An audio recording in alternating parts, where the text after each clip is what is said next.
Alright, cheers, exactly. Seated flexion test. Seated flexion test. We're going to use again positive seated flexion test. We'll say it's on the right side. Positive seated flexion on the right side. Sacral rock test. Positive or negative? It's abnormal. Sacral dysfunction, it's going to feel abnormal. Okay? We check the corners. We do our 4 points test. We check the corners, and what we find in this first example is we find that this is deep. This is deep relative to this one, which is relatively shallow.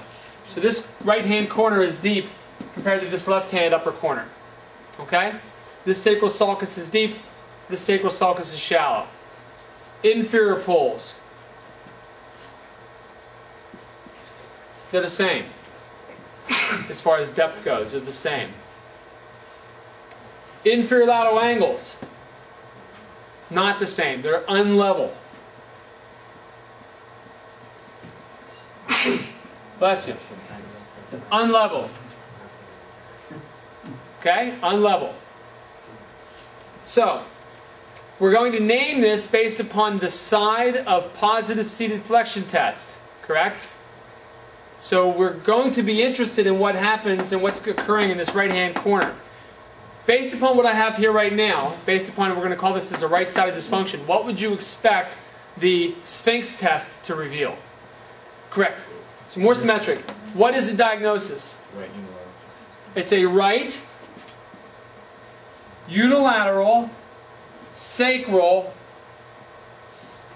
flexion. Okay? Right unilateral sacral flexion. Do we know why? This is deep. Therefore, it's relatively flexed compared to this corner. These corners are the same as far as depth goes. These are on level. So that by definition is a shear. It's unilateral because we're naming it for this one side. Somebody says, well, why isn't this a unilateral sacral extension on the left? What's the reason for that? It has to do with where the positive seated flexion test is. If the positive seated flexion test was positive on the left side and not the right side, and the Sphinx test, the asymmetry increased or worsened, then it would represent a left unilateral sacral extension. Okay? Again, this is the academics of the sacrum as it's understood. Right? What you see clinically may or may not fit into these pictures.